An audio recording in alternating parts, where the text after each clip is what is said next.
بسم اللہ الرحمن الرحیم۔ السلام علیکم پیارے ویورز۔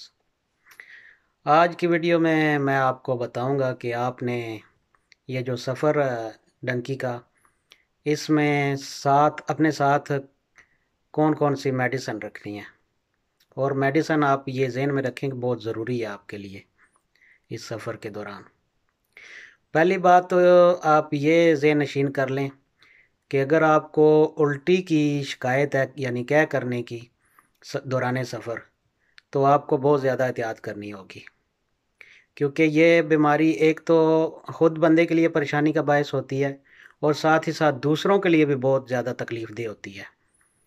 تو اپنی تو پریشانی بندہ کسی نہ کسی طریقے برداشت کر ہی لیتا ہے، لیکن دوسروں کی ناگواری بندے سے برداشت نہیں ہوتی، اور بعض اوقات پھر بندہ چڑچڑا جاتا ہے دوسروں کے رویے سے۔ تو اگر آپ کو الٹی کی شکایت ہے تو اس کے لیے آپ کے پاس مؤثر ترین جو ہے نا وہ میڈیسن ہونی چاہیے، اس حوالے سے وہ آپ ڈاکٹر سے مشورہ کر کے میڈیکل سٹور سے حاصل کر سکتے ہیں۔ اس کے علاوہ آپ کے پاس پیناڈول ہونی چاہیے، پین کلر ہونی چاہیے۔ تو اسی حوالے سے یہ جو بخار اور نزلہ زکام کی میڈیسن ہے وہ ساری آپ کے پاس ہونی چاہیے۔ اس کے علاوہ الٹی کو روکنے میں مددگار ثابت ہوتی ہیں یہ جو اورنج ٹافیاں ہیں، اورنج فلیور کی یا لیمن فلیور کی یا کھٹاس والی جو ٹافیاں ہیں املی فلیور کی، تو یہ بھی آپ کے پاس ہونی چاہیے۔ یہ بہت مؤثر ثابت ہوتی ہیں دوران سفر۔ تو یہ ہوگی میڈیسن کی بات، اور اس کے علاوہ آپ یہ بات ذہن نشین کر لیں کہ یہ سفر بہت خطرناک ہے۔ اس میں اگر آپ کے جسم میں کم سے کم 4 گھنٹے پیدل چلنے کی صحت ہے، اور زیادہ سے زیادہ 8 گھنٹے کی لگاتار پیدل چلنے کی صحت ہونی چاہیے۔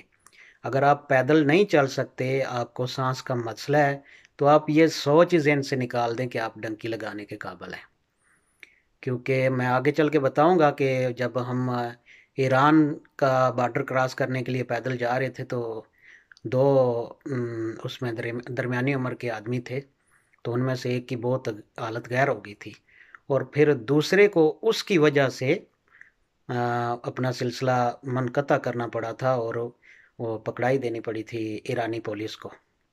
تو تفصیل آگے چل کے بتاؤں گا میں۔ تو اس لیے آپ کو یہ اپنا خود کا مکمل آپ کو پتہ ہونا چاہیے کہ آپ اس سفر کے قابل ہیں یا نہیں۔ اپنا میڈیکل چیک اپ کروا لیں روانگی سے پہلے۔ آپ کو کوئی بھی کسی قسم کی بیماری اس حوالے سے نہیں ہونی چاہیے، کیونکہ راستے میں آپ کو پھر بہت مشکل پریشانی اٹھانا پڑے گی، اور آپ کی وجہ سے دوسروں کو بھی ہو سکتی ہے پریشانی۔ تو ایک تو بات یہ ذہن میں رکھیں کہ خدا نخواستہ اگر راستے میں بیمار ہو گئی یا کوئی اس قسم کی مشکل آ گئی، تو بہت کم ہوتے ہیں پاکستانی جو آپ کی مدد کریں گے، کیونکہ وہاں صرف اپنی جان عزیز ہوتی ہے، وہاں کوئی کسی کو نہیں دیکھتا۔ آگے چل کے میں آپ کو 2-3 واقعات بتاؤں گا کہ اچھے لوگ بھی ہیں لیکن برے لوگ بھی ہوتے ہیں ساتھ میں۔ تو اس وجہ سے آپ اپنا پہلے ذہنی طور پہ اپنا اندازہ کر لیں کہ آپ اس سفر کے قابل ہیں یا نہیں۔ باقی کی میں تمام معلومات آپ کو فراہم کروں گا، لیکن آپ نے اپنی حیثیت کا خود ہی دیکھنا ہے، آپ جسمانی حیثیت کا، کہ آپ اس قابل ہیں یا نہیں ہیں۔ ایک بات تو میں نے آپ کو کلیئرلی بتا دی کہ آپ میں کم از کم لگاتار 4 گھنٹے اور زیادہ سے زیادہ 8 گھنٹے یا 9 گھنٹے پیدل چلنے کی صحت ہونی چاہیے، کیونکہ یہ کسی وقت بھی پیدل سفر ہو سکتا ہے، خصوصاً جب بارڈر ایریا آتے ہیں تو وہ سارے پیدل سفر ہیں، باقی گاڑیوں کا سفر ہے۔ اس کے علاوہ وہ ویزا کا سسٹم بھی ہے، وہ اگلی ویڈیو میں بتاؤں گا کہ ایران کا ویزا جو ہے وہ کس طرح لگواتے ہیں، کیا اس کے لیے پروسیجر ہے۔ تو یہ بیسیکلی آج کی ویڈیو میڈیسن کے حوالے سے تھی۔